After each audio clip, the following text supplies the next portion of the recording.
Welcome back to Boys and Ghouls Film Review, folks. I'm your host, Sarah Stephenson, and this is my co-host, Mike Stephenson. Hi, guys. So tonight we are reviewing a classic for all of you guys called... classic, yes. Well, it's labelled a classic because it's very, very old. And it's very, very good. And lots of good actors in it and stuff and everything. And considering it came out... popular today. And it was back in 1974, so it makes it a classic. It's got whiskers and it's got dust. Yeah. Yes, so it's called Earthquake. 1974. Mm-hmm. It's a disaster film. Natural disaster film. Well, we won't go into that. An earthquake is a natural disaster, like volcano eruptions, twisters, and a lot of other related things that could naturally happen and cause nature will prevail.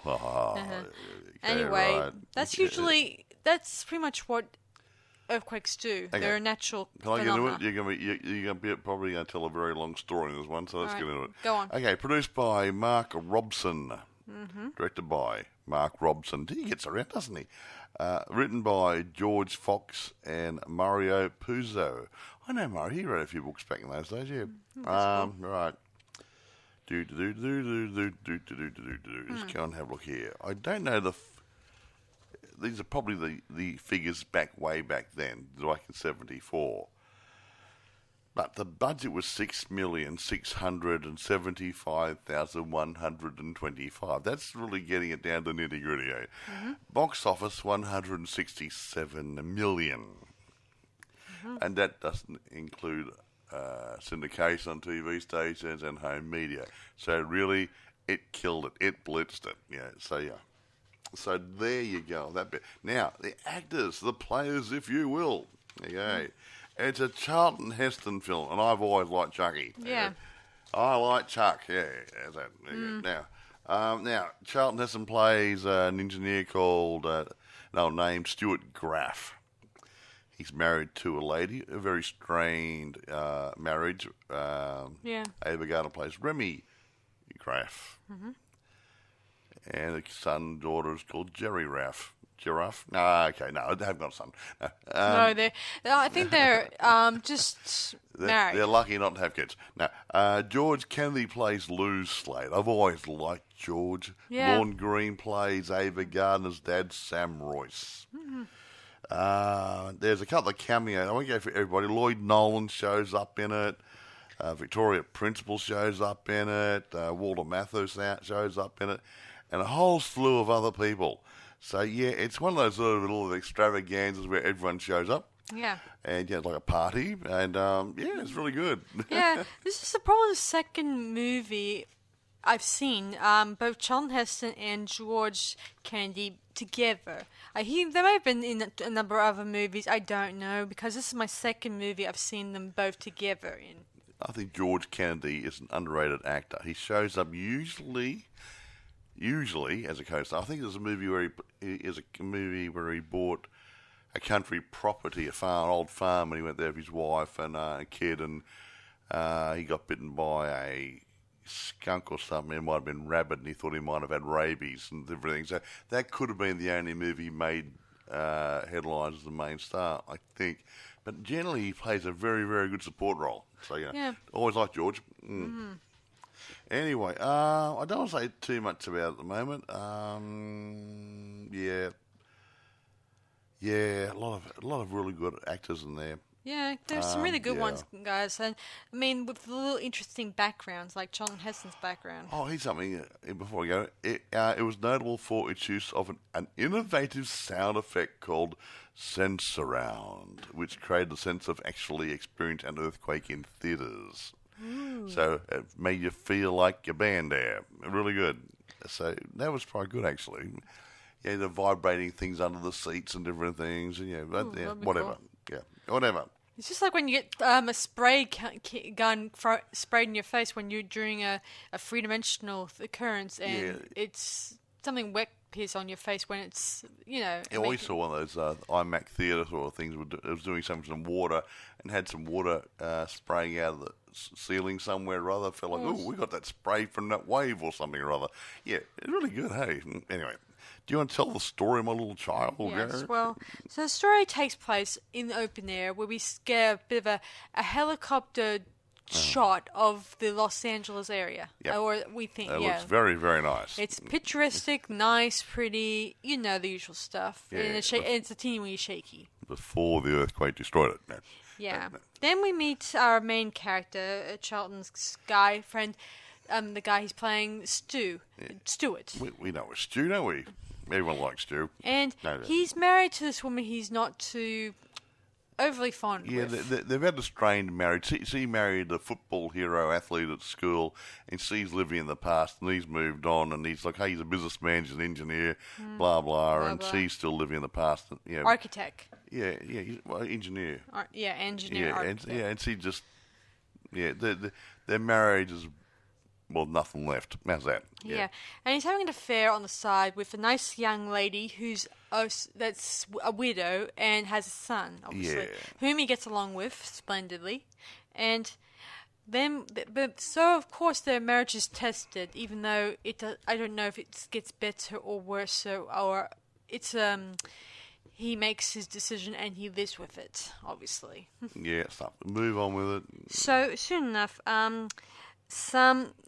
there is a bit of a rumble in the earth. Rumble. Oh, look, there's an earthquake coming. And there's the guys at the dam are concerned. One of them goes downstairs and he finds something when he comes back up, the elevator is flooded, indicating that there might be a crack inside the dam's foundation. But it's only a pipe. They find it later on. However, things do escalate. Later on, some guys who are learning about earthquake stuff. One of the guys. guys. It's a seismology unit. There's a new guy in there. The new guy discovers that there might be some really big earthquake shattering is going to be happening in the next 2 days. He worked out the formula, something, what do you call it? Whatever. Yeah. That predicts that the main earthquake is going to be coming for the next 24 to 48 hours, and the bosses didn't believe him. Gee, a bit like Dante's Peak, hey? Yeah. We're going to have a major problem here. No, we're not. Blah, blah, blah. Guess what? We did. Anyway, they just they don't tell anyone as of yet, obviously. Anyway, they think that what should we do? Their main job is to find out about these earthquake media thingy-wings, and you should do something about it, not just wait around until it actually happens, obviously. Well, what do you do? I said to Sarah the other day, I said, if we were sitting here on this little planet Earth and there's this great meteor heading towards us right now, which is going to destroy every living creature on Earth, would you want to know about it? What are you going to do if you found out about it? Where could you go if you found out about it? Still, Mike, it would be good to warn people so they can prepare themselves for... What? You take all your books back to the library and your DVDs back to the video shop? I don't know, Mike. I mean... Bring the washing in? I don't know how you can protect yourself from an earthquake. Pray an awful lot. Aside from that, I mean, maybe get out of the area of where the earthquake might be. I just said if a meteor was coming this way. Yeah, effective. Everything was going to die. Where do you go? Nowhere. I was referring to earthquakes, you moron. I know, but I was using it as an analogy. I'm moving on from your stupid analogy to the earthquake thing. If you're in the earthquake area, maybe it's the best route is to move out of the furthest way is to get away from it as far as possible. That won't be as bad or effective. Okay? Are you understand Depends where the epicenter's going to be. Yes. Anyway. That's what I'm saying. The roads get blocked here and no one can drive. That's what I keep saying to you. It's a big crack in the ground. What are you going to do? Pole vault over it? Anyway, they eventually they have two guys who was doing some putting some stuff inside the ground, but they both die, obviously. Yeah, a bit of a tremor. They got buried by so much dirt and rocks. There was a little bit of a tremor, a very, very slight one, and loosened it, and the whole trench caved in. They couldn't get out. But it was a very minor tremor, but it wasn't minor for them. Yeah, eventually. So, meanwhile, while this is happening, a guy who wants to be the next Evel Knievel. That's a stunt man, I think, or a guy who likes doing customs. You know the Evel Knievel, the guy with the motorbikes and stuff. Yeah. So he's kind of made this really interesting course. Yeah, a ramp sort of and a spiral and things are going to do, and charge money for people to come there and see. he was getting ready and practicing. But anyway, we'll get on that later.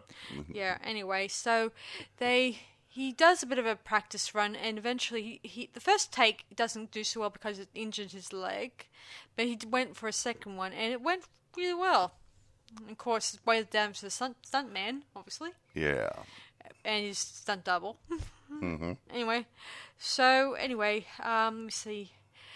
On the day of the thingy when this happens, Stewart's is given a promotion, but he's not sure that it has anything to do with his wife's influence, being his wife is a daughter to his boss, obviously, and of course he eventually accepts, but then his wife says, "Oh, congrats! Now you can get away from this little, woman that you're seeing on the side," and he's annoyed by this. And as they're heading out the door, suddenly we get the horrible earthquake starts happening. Everything starts shaking, buildings start crumbling, and people are trying to take cover. And other times people are trying. Even one scene, we see a bunch of people get into an elevator, and you know what happens? Snappo.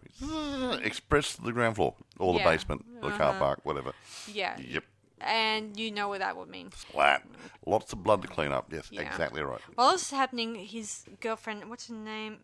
Denise, is it? Denise, who's the actress, obviously, is taking a walk, and then she kind of gets killed about a couple of times with some houses that were built on stilts, I think they were. There's a stilt house on the side of a hill. The pole house. They got a couple of little shaky little metal supports. They 4x4s.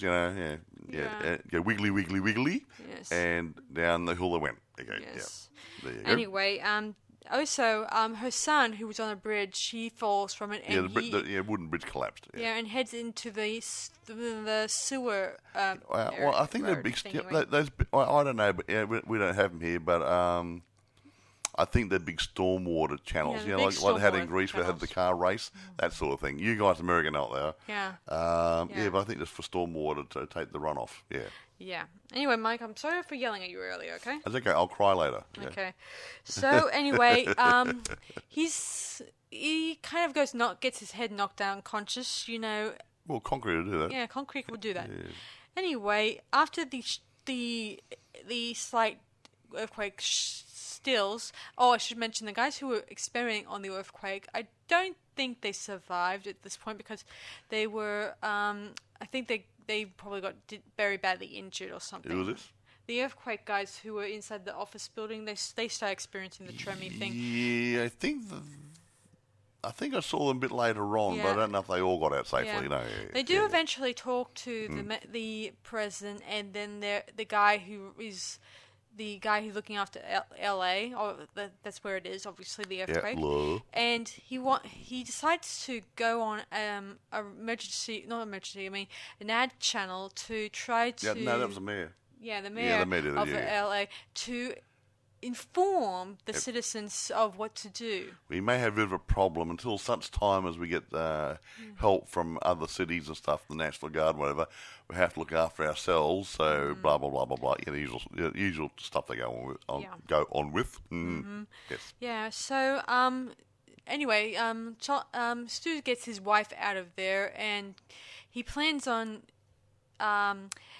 helping Denise and her son, obviously, because he's worried about them. I think he's got a bit of an interest in this lady, Meanwhile, she's pretty. The police guy, what's his name? Lou. He's helping as many survivors as possible and telling them that we're on our own, and so we must try to. He's a rough cop, but he's a good cop with heart of gold. Yeah, morally sound. Yes. Not too many of those right nowadays. Anyway, he eventually gets the people together, and when the guy whose stunt crumbles, because apart from the buildings, stunt ramp was damaged. It just fell apart. And as they're driving past, they're in a truck, and so they decide to stop to load the wounded onto and get them to the nearest MASH station. MASH unit that's set up at one of the buildings, big building which wasn't damaged by the earthquake. A bit like in volcano where they had that building there, so-and-so Plaza or something. Yeah, exactly. So that's where they load everyone on there, including Denise's son and herself, and they head down there. Of course, the rest remain behind to be loaded later on, obviously. And anyway, Stu continues his search, but can't find Denise or her son inside the house, which I they would no way stay there, obviously, after an earthquake, shaking up the place. Oh, we're not looking for flat ground out in the middle of nowhere. Anyway, army soldiers do come in, stuff, and they start... Wait a minute, that was the National Guard. National Guard. All the volunteer they start soldiers arresting people who are lootering and stealing things. Yeah, looting and stuff and behaving in inappropriate manners and stuff. But they're the initial call out while they're waiting for the army and everybody else to come there. Yeah, one of the ladies there who was just gone to the movies, who was sort of a sister to the guy who was organising the ramp for the stunt guy. Had the stunt rider and his friend manager and that guy's sister. Yeah. She is accused of stealing, and one of the soldiers takes a liking to her. I won't go into details, and he kind of tries to keep her inside one of the stores, trying to perv on her. Well, he wants to say, "I'll protect you here for a while, but make sure nothing happens." But he just wants to get into her pants. Oh, no, you know the type of guy. Yeah, exactly. Quite right. So they won't fit him anyway. Yeah.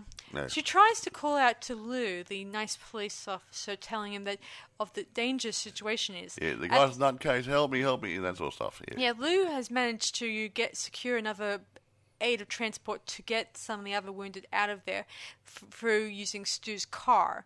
Of course, he obliges after saying he'll shoot him if he doesn't lend him the keys. Exactly. Of course, he's not familiar with this type of car, so he says, "You drive, I load the window on there." It's supposed it's a special car that it's got 3 reverse gears and so many forward gears and so on. And I think there's no gears. You have to do whatever. And he said, "How do you drive this bloody thing?" So you get in, you're driving.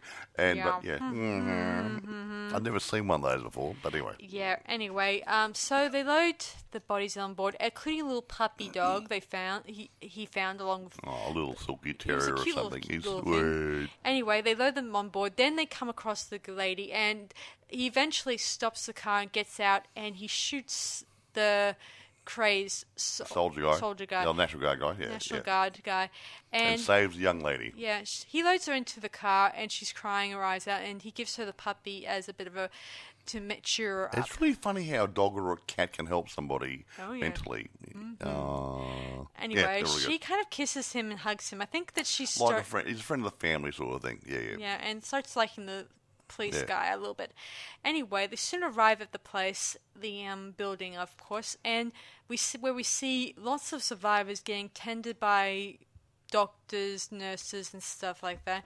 Of course, some people are just there waiting to see when the thing will be over. Some people are having fun. Some people are drinking. Some people are just eating Maccas. And stuff. Macca's always gets placement, doesn't product placement here. Yeah. Well, there was no Macca's. I was just adding that as a bit of an example. Sorry. But then, Burger rumble, King? rumble, rumble. The floor begins to rumble big time. Another shock. An aftershock. Yeah. And then the building itself starts shaking. Even a chandelier that was attached to the ceiling starts to fall. Falls down in the middle of the people and stuff. All the good stuff. But anyway, these people are actually 3 levels down in the basement garage, supposedly being protected by anything upstairs. Now, the problem is, if the building starts to fall down, it's going to go down and block the walkways and elevator shafts and stairways. Now, I get back to the people at the dam. They find out there is more damages happening to the dam. They even tried to unload some water to make... Too little, too late. But it's somehow the leak is starting to... getting bigger, obviously. Who's seen Guns of Navarone where they broke the dam and it got a little crack and it got bigger and bigger and then it fell apart? Just like that. Having no time to repair it or try to get it, to stop it from flooding the area, they get into their cars and start making their way away from the thing. Of course, not enough time to warn people that the dam was about to flood the area, obviously. And we watch as the dam breaks and the water starts coming out, gushes. And a few people we see coming out of the houses near the dam, they kind of wash away, obviously. Anyway, I should mention, let me see. They soon arrive back to the building, obviously, and this is where Stuart and Lou decide they have to help the people down the level. Stuart, who worked on that building, knows exactly its limitations and how far they should travel. And you go down through a sewer tunnel or something or other, and if you go through there, so far in there, and you better go through that wall there, you come out at where the car park is, and it's very, very close, very handy. But the rescue crew didn't want to go in there because it was too dangerous and unstable. Yeah, you think they're experienced by this? I wouldn't go into an area where the thing was going to crash down on me either. Would you? True. No. But anyway, they know about the dam going to be flooding the pipes very soon, so they have only little time to save the survivors and get them out.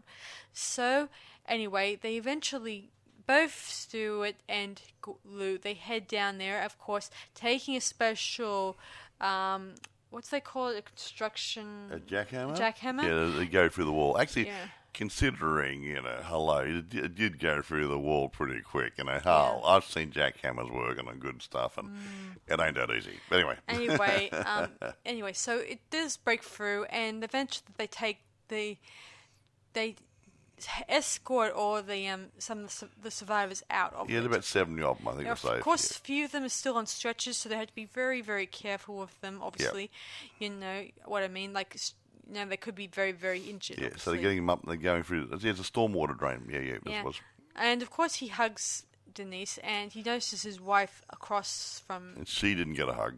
No, she looks so damned angry. Annoyed. Bugger.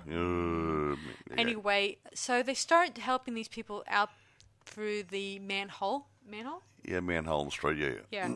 Of course, they have to walk. They have to. Should be called a person hole nowadays. Through a tunnel system that they had to crawl through before they get to the manhole. No, they had to crawl out through the tunnel that Charlton Heston made. Then they had to walk down the stormwater drain to where the ladder was and go up the ladder. But during this part where they're actually getting up towards the ladder, the dam broke, didn't it? Yeah. Whoops. Anyway, as it gets more and more freaky, they start trying to all crawl up there at the same time, which makes me think of all those silly moments when people just wanted to cram into an elevator and not panic. Yeah, well. Anyway, soon enough, let me see. Stuart's wife ends up. She gets her foot stamped on by the one of the people on the ladder, and she falls. He loses the grip and falls. Along with some other people who end up being washed away by the water. Well, people who weren't on the ladder yet, and then he fell into the water, and Chucky was at the bottom of the ladder hanging on, and he looked up at Denise, and he looked at where his wife was, and he let go to go try to save her. Of course, I wouldn't. While he was trying to save her, the water is too strong, and the current kind of whisks him away. There's no way in the world he had a chance of saving her. Yeah. Then we watch as Denise, as she's walking amongst the other survivors. We see Luce hugging the woman he saved earlier, and she's now reunited with her son, whose eyes are open, and we think that the earthquake is over. We think. We like to think so. Yeah. I like to think so. We see a map painting of the entire area where there's buildings that are still on fire because of the earthquake. It looks like it had been Hiroshima or something or other. The whole place was decimated. Yeah. Then we fade out and we watch in the background layers of fires happening in the background and maybe a bit of smoke wolfing from the buildings because of ventilated gases because the earthquake shattered something that shouldn't be shattered. Anyway, that's earthquake. So let's discuss reception and the other stuff and where to get it, obviously. Come. Where do you get it? Well, yeah. I've got lots of paperwork on this.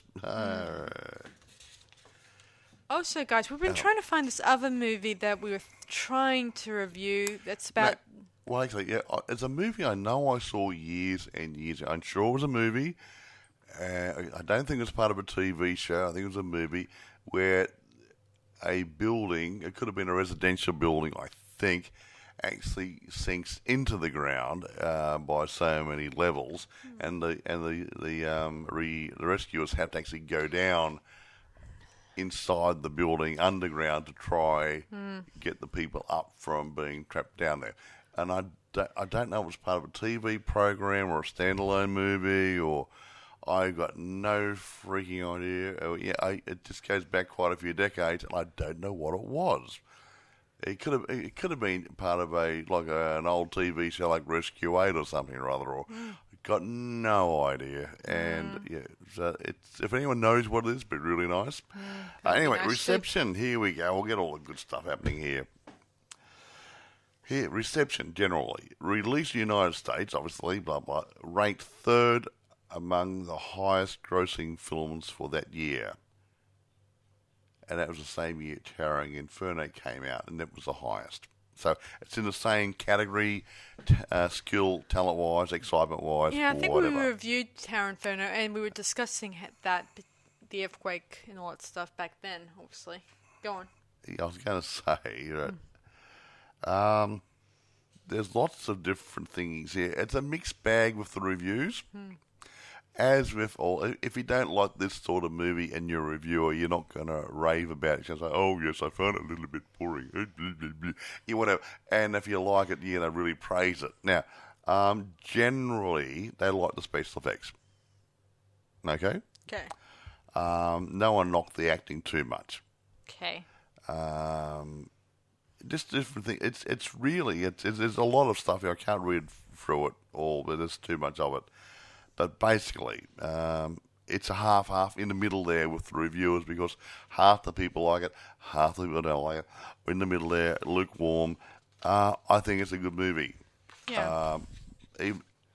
Not just because Charlton's in it, but I think when you have to do a disaster film and you got to try and make it believable, and you have to put people in supposed dangerous situations, etc., etc. And this has to be really hard. It's not like doing, we've got a drama, walk in the room, sit down, say some words. They're actually working hard to make a movie. Right. So you got to look at it and say, it's for what they put in the effort and the talent, the filmography, the special effects, the acting as a whole. You got to say, it's a good movie. Yeah, so I don't care what the reviewers say. Yeah. But actually, there's one, they did corrupt it a little bit. Okay. They did a television version. Oh, okay. No, they added some footage to it and different things and blah, blah, to try to stretch that to 2 nights. Yeah, right. Okay, you can destroy a movie by doing that. They should have actually done it as one long movie or 2 nights, but just make it a fraction shorter. But no, yeah. So they destroyed a little bit by putting a little bit too much into it extra. Yeah. Which actually can make it boring. Yeah. Yeah, it's backstories and stuff that you don't really need. Yeah. Yeah, if you don't want to bore your audience, you've got to at least try to not Yeah, here it is. overdo it. I think it was about 3 hours. Was it 2 hours? How long was it? 2 hours. It's 2 hours, yes, right. 2 hours, and they added 30 minutes to a 2-hour film. 30 minutes of unused footage shot for the original movie, which they didn't think was worthwhile putting into the movie. Yeah. So they added that back for the TV version. So obviously, it would have actually made it a bit slower, maybe. A little bit. Oh, you want a cup of coffee? Yeah. You want a donut? Yeah. Okay. Well, you don't want that sort of rubbish, do you? No. No. But having said all that, I mean, I'm not going to go into too much. I mean, I could go on and go on and go on and on and on, but they threw a lot of stock footage in there. From Dan Mason Alley, Quantum Leap, Galactica, V, The Final Battle, Bare Naked Ladies, The Incredible Hulk, all the stuff was thrown in there. Some bits on TV, some with this, whatever, different things are happening. And it's like Damn Nation Alley, Flood scenes from the dam burst in earthquake are used to help depict the Earth returning to its correct axis. So that might have been taken out of their nationality and stuff. So different things like that. They added bits and pieces, say, redoing them, which is good. What else? There's lots of good things. Scientific accuracy. I get the impression that it's reasonably accurate, but obviously subject to Hollywood. Its purported magnitude of the earthquake in the film is 9.9 on the Richter scale, which would make it the largest ever recorded, eclipsing the record set by the actual Chilean earthquake in 1960, which is 9.5. However, earthquakes like this can be generated by megathrust faults or asteroid strikes. That's what I said. Wait a minute. In numerous faults in California, particularly in San Andreas, the fault implied to have been generated, the titular earthquake in the film, are the strike slip type, which historically have rarely produced tremors higher than 8.3. So they bumped it up the scale a little bit so they could take the city out. There you go. So much for insurance claims. Now, I gotta admit though, guys, the bigger the earthquake, I mean, a lot of natural disasters usually cause a bit of a well, disaster movies like Dante's Peak, the whole town disappeared. Yeah, I just meant like the fact there's always it causes something whatever happens to one place happens to another. Yeah. Like if you had a volcano eruption and the very effects of the feelings from it might cause a tsunami or something. Something, yeah. Something really. Exactly.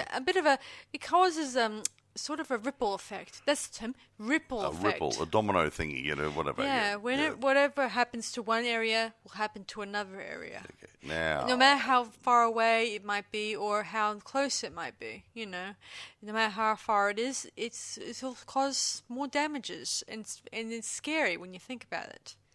Anyway, so go on, Mike. Well, I was going to say, I could talk about development and special effects and surround sound, but this would go on for another half hour or so. So I'm not going to do that. However, I'll say the technology they used to make this film believable worked. Yeah, I think it looks real. The same way Towering Inferno looked real. The same way I feel about the Poseidon Adventure. Yeah, boat turning upside down. That looked pretty real. So yeah, they captured the feeling of it, and the sets were pretty good, and the special effects were good. And remember, a lot of it was manual back in those days. Yeah, true. They had to use lots of matte paintings, and very smart actors and mechanics to make it work and believable for the audience that something like this could happen. Now, having said that, I'm going to give it a rating now because I am otherwise I'll start talking too long. Yeah. Now, this here, I don't often give it 10. In this case, I'll give it a 10 because it meets all the criteria for a damn fine movie put together by a fine batch of cast and crew, whatever. Under a good director, Mark Robson, and who made a really damn fine, believable film. Right. So there you go. So 10. Good on you, Mark. Yeah, I'm going to give it a 10 out of 10 myself. Because, like so many people, I like Charlton Heston and George Kennedy, in their movie roles. I like the fact that Charlton Heston, he's managed to impress me by playing all sorts of roles. Not just Ben-Hur was good. Not just the religious type stuff, but midway. He also played other types of roles that challenged him and showed different sides of his personality. Planet of the Apes, stuff like that. Soylent Green. Mega Man, etc., etc., etc. He's a very good actor. He managed to impress a lot of people, and inspired so many people, like me and Joshua Kennedy. He's no relation to George Kennedy, so you guys know. No, he's just another fan of the whole genre thing. Yeah. I mean, I do like how this type of movies have inspired so many of us out there. Exactly right. Anyway, so as for George Kennedy, I like the fact that he can be very serious in some of his roles. And when he did Naked Gun, he comes off as really funny. and serious. He can be funny, yeah. And actually, I remember him in what was that movie with Clint Eastwood, mountain climbing? Was it Cliffhanger? I wouldn't know. Yeah, well, one of those movies he was there, and Cliff went to his ranch or something or other, or motel type thing, and he trained him up to get his skill level back up to do some mountain climbing. And I always remember the bit that he went up there mountain climbing with him, no backpack, and he made Clint wear one. And they got up to the top of this little mountain thingy there, and he said, "Gee, I wouldn't mind a beer now." And Clint says, "Who'd take beer up here?" And said, "You did." And he went over and got his backpack, opened up Clint's backpack, and got the beer out. Oh. I thought that was... So he can be comical and believably in a natural sort of way as well as a serious actor. Yeah. It would be cool for an earthquake or one major disaster movie. It would be cool to see how it would be like if you were in a... Let me see. If you were mountain climbing and then somehow there's an earthquake that happens and you have to try to either survive inside, when on a mountain while in an earthquake. And by the way, I managed that it wasn't Cliffhanger, it was the Eiger sanction. It would make it for an interesting story. Like a bunch of people in the middle of nowhere may have lost their phones. We don't know that, and they don't have any, no communication devices. Yeah, but you have to look at this. If you had an earthquake like that, the towers that run the mobile phone network would go down. Electricity would go down. The towers would probably fall over. There wouldn't be any communication. They actually said there wasn't any communications. All the phone lines were down, everything, and it would take up mobiles as well. Yeah, that's what happened in the movie. They couldn't phone in to inform anyway, so they had to use whatever transport and whatever stuff is available to couldn't them. Get Uber Eats in or anything. Bugger. Anyway, I did think it's a well-polished story. And I think it's really good. No, but they made a lot of really good movies back in those days. They had Towering Inferno, they had the airport movies. They had this, they had Beside Them. They really put a lot of money and time into making them believable. So, for those of you who don't mind the odd disaster film, this is a good one. Yes. And some of you younger folk might not have actually seen it. So, get out there and watch it. Okay? Yeah, and if you could find the one that Mike has been trying to find... or everyone knows what it is or recalls it. Some of you older folk might be listening. I don't know what it is. I wouldn't mind getting a copy of it so I can have a look at it and see if it's worthwhile reviewing. Yes, I wouldn't mind checking it out because it sounds interesting. A building's being sinking into the ground. No, I think it was either something like a sinkhole or an earthquake or something goes down and this building, which might be, say, 20 stories tall, at least half of it was sunk down to underground and they had to get the people down in the lower levels. Yeah, that's what I mean. Yeah. It sounds like an interesting movie, and... The fact that if it did happen, would people survive is an interesting thing. Which makes me think if the building stayed intact, they probably would. But, which makes me think of another incident where I'm going back a year, obviously, where people are they recently released some audio from the Titan submarine. They released some audio where someone is banging. Down under the surface, under the water. And for a time, people thought maybe they survived or maybe it was just... Well, we don't even know what those sounds were. They still don't know whether it was done by man's hand or something. Wait a minute. Are you talking about that submarine that went... The big submarine? The small submarine that went that imploded. Down. That wasn't that one. Yeah, that's the one, Mike, I'm referring to. It blew up. I know that. I'm referring to the fact they heard some weird sounds under there. They cannot even identify whether or not it was made by a person or... They still don't even know, actually, when I think about it. Even though it imploded, it's implied... It is historic... It's... Scientists have explained that it imploded and it got damaged and stuff, but they still can't explain why did they hear a weird knocking sound that sounds to like someone intentionally was knocking, like it was a ghost. There you go. I like to think it may if it wasn't gone down to a place where people died previously see, too, I didn't think it was it's that a one. little Anyway. eerie when I think Yeah, it about doesn't it. matter. But it's Doesn't not matter. important because I'm not here to discuss that sort of situation. I saw an article. I didn't know it was that one, but wouldn't make sense to me. But anyway, it doesn't matter. Let's move It on matters here. not. So Now, where do you get it? Where to get it? Now, before I say anything, it's a 1974 film. Watch out for VHS, Laserdisc, all the above. And also, there are some other films with the same name. Okay. Earthquake. So when you go looking for it, whether you use eBay or Amazon or streaming services or wherever you get it, it's Earthquake 1974. Look for director Mark Robson and starring Charlton Heston. If you do that, you'll get the right product. Okay. Now, here we go. eBay. Plenty for sale, not a problem. Not a problem. Amazon, you can rent it, and they're for sale. So if you try those guys or somewhere else, you should be able to get it, and it's a good look. A streaming service may have it. I don't know all the streaming services. Me neither. I'm not going to look at all the streaming services. No, I'm not but either. You might have a favourite one. So yeah, who knows?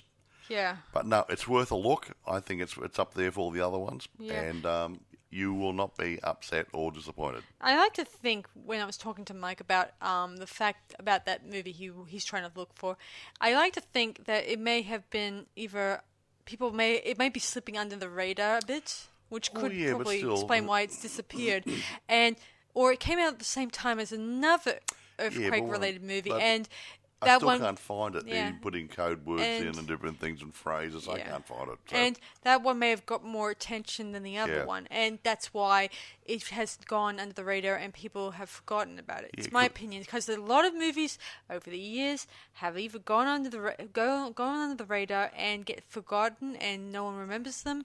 And soon enough they resurface, years later. Like that one I was chasing for years and years. Yes, and yeah. of course people say, "Oh, now I know that one." Yeah, I remember saying that years ago. And or even that example, when they did that Americanized Dracula movie that came out directly at the same time as the Hammer one, And that went under the radar, obviously, too. See, some movies disappear, and they sit in the vault for years and years, decade after decade. And sometimes someone will get it out and air it off and digitalise it, clean it up, and let it out the market again. I was chasing a movie. I think I've mentioned it before. I think it was made in 1964. It was Martin Landau was in it. It was called The Haunted. It was basically a pilot episode for a TV series called The Haunted, and it was released as The Ghost of Sierra de Cobre. Yes. So what happened is they made the first episode. Yes. TV studio didn't like it, but to save money, they made it into a film length. So they shot some extra footage, put it together, and changed the name. But then it disappeared for decades, and all of a sudden it came out a few years back, and you can buy a disc DVD with the original TV show length, and then get the movie length on it, and it's been digitalised, so it looks really, really sharp. It's really annoying to me, Mike, that some idiot back then thought it was so scary, but it doesn't come off as scary. They didn't say it was scary. It didn't suit what the TV station wanted at that time. It didn't say it's too scary. It just said, nah, we don't like the way it's heading, so we're not going to put money into it. But to save money, they made it into a movie. So, to try to save a few dollars. Yeah. So they wouldn't have done it otherwise. But, yeah. But then if it was so bad, why not repeat it? No. They canned the TV series and made it a telemovie or something. I know that, but why not repeat it over, ever so often every year or so? No, the point is it gets to the stage where no one's going to syndicate and pay for it, and they put it in the vault. Yeah. Like a lot of other movies have disappeared into the vault, and someone's forgot the combination, I think. Anyway. Yeah, it makes me think of all the times Netflix decides to take a movie after so many, after a year or less than a year, they just remove it and then it disappears from them. Yeah, but that's because it's not popular. No one's watching it. Yeah, or unless it is very popular and it managed to gain an audience. No, if it's popular and people are watching it, they don't take it off because it makes money. If it gets below a certain amount of income, they'll replace it with something else which makes more money. Yeah. That's how the real world goes. Yeah, but even if the movie's really popular, I get so many comments saying, "Why was this movie was removed. It was so good. And then people, you know what happens, Mike? They actually decide to unsubscribe from Netflix because they're doing a rotten job. Well, that's Netflix. Because they're so annoyed that they just removed a movie. Isn't there more than one place? You got Netflix, you got Stan, you got all the other ones you can go to. True, but most of those ones, like those other ones, are mostly catered to that particular movie because they were made in that particular studio or made by those people. Because, like, the Jeffrey Dahmer TV series was made by Netflix's filmmakers. So it would not be able to actually be used in Shudder or any of the other ones. It would have to be a Netflix-related production. Yes. So it would not be either used or anywhere else. Having else. said that, I don't think Netflix actually made it. It was made for them, and they bought the rights to use it off the people who actually made it. And if they said, we don't want it anymore, maybe it could show up somewhere else after they're finished with it. Yeah. But Anyway, they can't have it at two places at the same time. Yeah. So anyway, guys, you know where Earthquake is, and now it's up to you guys to actually watch the thing. Nah, and it's not a bad look if you have. And like I keep saying, there may have a lot of younger people listening to our podcast, and these old movies, if they're not being shown on TV periodically, you wouldn't have seen these. That's why we do the old movies, these old movies, because you look at it, 1974 is how long ago? Come on. Quite a few years ago. You're fudging it. It's almost 50 years ago. Okay, so you go, wow. Boom, yeah. 50 years ago, and they didn't use CGI and crap. No. They did it with mechanics, matte paintings and stuff, and they did really, really good. So yeah. So it's worth having a look for the sense that the acting, the cinematography, and everything else. Yeah, cool. Now I'm finished. Yeah. So guys, so I hope you guys enjoy this latest podcast, guys, everyone. So I'll let you guys know when we're going to do our next one, obviously, as per usual, obviously, because we're trying to get as much done before we go on holidays, obviously. You won't miss any. We will get a few extras up our sleeves, so they'll be programmed into the system, won't they? Yes, they will be. I always do, unlike him. Anyway, so that's about it from us, guys. So we'll see you guys next time on our next podcast. So this is Sarah Stephenson and Michael saying see you guys around on Boys and Ghouls Film Review. Bye for now, and have a good week. Bye.